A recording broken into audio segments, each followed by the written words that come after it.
Hello students, आइए सीखें program to print pyramid using do while loop.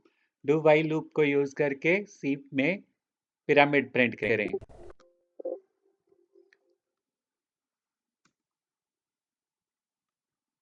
यहाँ पे हम प्रिंट एफ स्टेटमेंट के साथ 1 2 3 4 5 प्रिंट कर रहे हैं। प्रिंट एफ एक ही स्टेटमेंट बार बार लिखी जा रही है, एक ही स्टेटमेंट को बार बार लिख रहे हैं। So limitation of this program is, इस प्रोग्राम की हानि क्या है, क्या नुकसान है इस प्रोग्राम का। We want to print from 1 to 100, 5 बार हम प्रिंट कर रहे हैं, इट्स ओके। कम बार लिखना आसान रहता है, लिख सकते हैं इजीली। अगर हमें 100 बार या 1000 बार 1 से लेके 100 तक या 1000 तक अगर प्रिंटिंग करनी है तो ये it will B A cumbersome task, ये एक मुश्किल टास्क हो जाएगा इतनी बार लिखना। तो लिमिटेशन यही है इस प्रोग्राम की कि if we want to print from 1 to 100 और 1000 टाइम, अगर हम 1 से लेके 100 तक या 1000 तक या इससे भी ज्यादा बार हम प्रिंट करना चाहते हैं, then it will be time consuming task. तब ये टाइम लेने वाला टास्क बन जाएगा और it will be very difficult to write 100 और 1000 और more times these many statements. इतनी सारी स्टेटमेंट्स को लिखना भी मुश्किल है। To solve this problem, loop construct will come into use. इस प्रॉब्लम को सॉल्व करने के लिए लूप कंस्ट्रक्ट जो है वो हेल्पफुल होंगे, इस्तेमाल में आएंगे।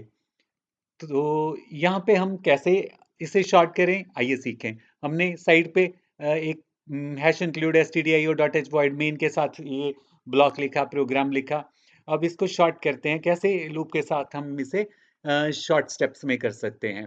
तो जब भी हमें इसे लूप के साथ करना है, हम डू वाइल लूप के साथ करेंगे। तो जब भी किसी भी लूप के साथ जब आपको ऐसी प्रॉब्लम्स को सॉल्व करना है, तो आपको क्या करना है, आपने देखना है जो स्टेटमेंट सेम टू सेम है और आपको बार बार लिखनी पड़ रही हैं, उसको आप लूप में एक बार लिखोगे। तो यहाँ पे आपने लूप में एक बार लिख ली, प्रिंट एफ स्टेटमेंट हमें एक ज्यादा बार लिखनी पड़ रही थी, हमने एक बार लिख ली।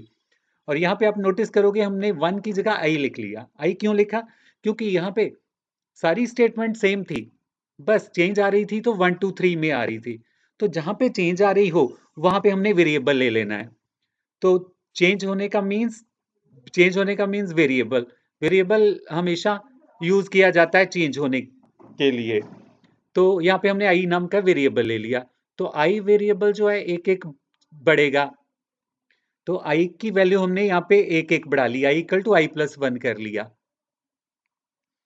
तो अब ये दो स्टेटमेंट्स हैं जो हमें लूप के साथ बार बार चलवानी है। तो लूप का क्या फायदा हुआ कि लूप से हमें ये फायदा है कि जो स्टेटमेंट हमें बार बार लिखनी पड़ती हैं वो हम एक बार लिखते हैं। और यहाँ पे हमें प्रिंट एफ स्टेटमेंट बार बार लिखनी पड़ रही थी तो हमने एक बार लिख ली। और जो चेंज हो रहा है वेरिएबल, उसको वेरिएबल लिख लिया।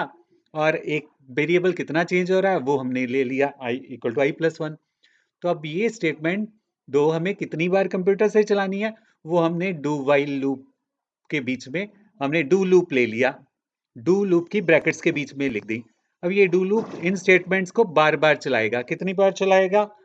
हमें 1 से लेके 5 तक, 1 से लेके 5 तक हमें ये चला रहे हैं। तो 5 की बजाय आप 100 भी लिख सकते हो, 1000 भी लिख सकते हो। तो आपने लिखने का वे नोट करना है। तो यहाँ पे हमने डू लूप को कहां से स्टार्ट करना है, आई इक्वल टू 1। आई की वैल्यू 1 से स्टार्ट होनी है और कहां तक, आई जब तक 5 नहीं हो जाता। तो यहाँ पे अब तो 5, आई लेस देन इक्वल टू 5 लिखा है, तो हमने कहा कि यहाँ पे आप 100 भी लिख सकते हो। 100 लिखोगे तो 100 टाइम्स आएगा, 1000 लिखोगे तो 1000 टाइम आएगा। तो ये आपके शॉर्ट स्टेप्स में आपका काउंटिंग भी प्रिंट हो जाएगी। तो लूप का हमें ये बेनिफिट हुआ कि लूप में क्या बेनिफिट है कि जो स्टेटमेंट्स हमें बार बार लिखनी पड़ती हैं लूप के बीच में एक बार लिखी जाती हैं। और उन उस स्टेटमेंट्स को लूप उतनी बार चलाता है जितनी बार हम लूप को चलने के लिए कहते हैं। तो इस तरह से आउटपुट हमारा इस प्रोग्राम का आया 1 2 3 4 5। और नेक्स्ट हमने हाइफन सा शो किया हुआ है, वो प्रिंट एफ स्लैश एन क्या करेगा, कर्सर को नेक्स्ट लाइन पे ले जाएगा। तो इस तरह से हमारा आउटपुट आएगा। तो अब हम क्या कर रहे हैं, अब हम चाहते हैं नेक्स्ट 1 2 3 4। तो पहले हमने 1 2 3 4 5 प्रिंट किया, अब हमें 1 2 3 4 प्रिंट करना है। तो क्या होगा, सेम स्टेप्स ही इस्तेमाल होने हैं। जहां पे 5 लिखा है वहां पे 4। जितनी स्टेटमेंट्स 1 से लेके 5 तक काउंटिंग प्रिंट करने के लिए इस्तेमाल हो रही हैं, उतनी ही स्टेटमेंट्स 1 से लेके 4 तक होंगी। Means same set of statements print करेंगी। पहले हमने सेट ऑफ स्टेटमेंट डू और वाइल जो है वो 1 से लेके 5 तक को प्रिंट कर रहा है। अब 1 से 4 प्रिंट करना है, तो हमने और सेट ले लिया, डू वाइल, डू से लेके वाइल तक का, और 4 तक चलाया यहाँ पे हमने, और printf स्लैश n लिया हमने। तो इसी तरह अब अगर हमने 1 2 3 प्रिंट करना है, तो फिर हमें लूप लिखना पड़ेगा, तो फिर हम लूप लिख रहे हैं। मतलब सेम सेट ऑफ स्टेटमेंट्स जो काउंटिंग प्रिंट करने की है वो हमें बार बार लिखनी पड़ रही हैं। तो यहाँ पे भी हम नोट कर रहे हैं कि सेम सेट ऑफ स्टेटमेंट्स हम बार बार लिख रहे हैं, सेम। तो यहाँ पे भी इस प्रॉब्लम को भी हम शॉर्टकट कर सकते हैं लूप के साथ। और लूप के साथ कैसे, सीखते हैं। तो यहाँ पे अभी हम प्रिंट कर रहे हैं 1 से 3 तक, वो हमने नदर डू लूप लिया और उसको 3 तक चला लिया। फिर हमें 1 से 2 तक प्रिंट करना है, तो फिर हमने डू लूप का सेट लिखा, उसको 2 तक चला लिया। फिर 1 तक चलाना है, तो फिर हमने डू का लूप लिखा और उसको 1 तक चला लिया। अब यहाँ पे हमने 5 बार डू लूप इस्तेमाल किए हैं, 5 बार। तो यहाँ पे हमने 5 बार डू लूप इस्तेमाल किए हैं, सेम काम कर रहे हैं। तो अभी हमने क्या सीखा, अगर हमको सेम काम बार बार करना पड़ रहा है, तो उसको हम लूप में एक बार लिख सकते हैं। तो कैसे, यहाँ पे हमने सेम काम को लूप में एक बार लिख लिया, एक बार हमने लूप लिख लिया 5 बार लिखने की बजाय। तो अब यहाँ पे, अब हमें ये सेट ऑफ स्टेटमेंट 5 बार नहीं लिखनी है, अब हम अनदर लूप इस्तेमाल करेंगे, उसी से हम इसको 5 बार और चलाएंगे। तो हमने क्या कहा, जो हमें सेट ऑफ स्टेटमेंट्स बार बार लिखनी पड़ती हैं, उसको हम एक बार लिखेंगे। हमने एक बार लिखा, और यहां देखा जाए तो यहाँ पे चेंज कहाँ आएगी, सारा यहाँ पे पहली बार 5 होना चाहिए, दूसरी बार 4, तीसरी बार 3, फिर 2, फिर 1, ऐसे। तो चेंज हमारी यहाँ पे आ रही है 5 4 3 की जगह। तो जहाँ पे चेंज आ रही हो वहां पे हम वेरिएबल ले लेते हैं। तो यहाँ पे हम वेरिएबल ले लेंगे, हमने वेरिएबल v ले लिया, और वेरिएबल की वैल्यू क्या हो रही है, सबसे पहले 5 वैल्यू चाहिए, फिर 4 चाहिए, फिर 3 चाहिए, फिर 2 चाहिए, फिर 1 चाहिए। तो v की वैल्यू एक एक कम हो रही है। तो यहाँ पे हमने v को इक्वल टू v-1 ले लिया।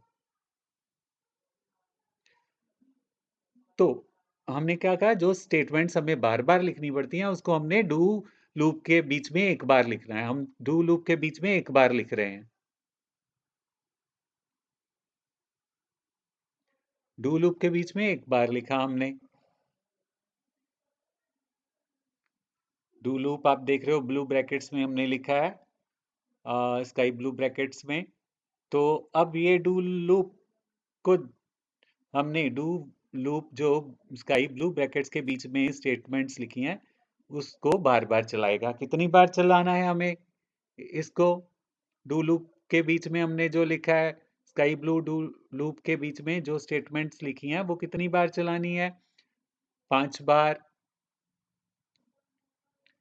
तो हमें लूप के लिए वेरिएबल लेना होगा, हमने जे वेरिएबल लिया 1 और जे लेस देन इक्वल टू 5। तो जे कब तक चले, 5 तक चले। तो हर बार लूप कितना कितना बढ़े, एक एक, क्योंकि 5 बार चलाना है, 1 बार 2 बार 3 बार 4 बार, तो जे लूप जो है वो एक एक बढ़ना चाहिए। तो जे लूप एक एक बढ़ रहा है यहाँ पे, और इस तरह से ये 1 2 3 4 5 प्रिंट करेगा। तो यहाँ पे हमें क्या बेनिफिट हुआ, यहाँ पे जो हमने राइट साइड पे 5 बार लिखा है, तो उसकी बजाय हमें एक बार ही सेम लूप को लिखा और उस डू लूप को और डू लूप के बीच में लिख दिया। तो ये नेस्टेड डू वाइल लूप भी कहलाएगा। तो ये स्टेटमेंट्स, ये प्रोग्राम आपका नेस्टेड डू वाइल का भी एग्जाम्पल है। तो आई होप कि आपको ये अच्छे से क्लियर हुआ होगा।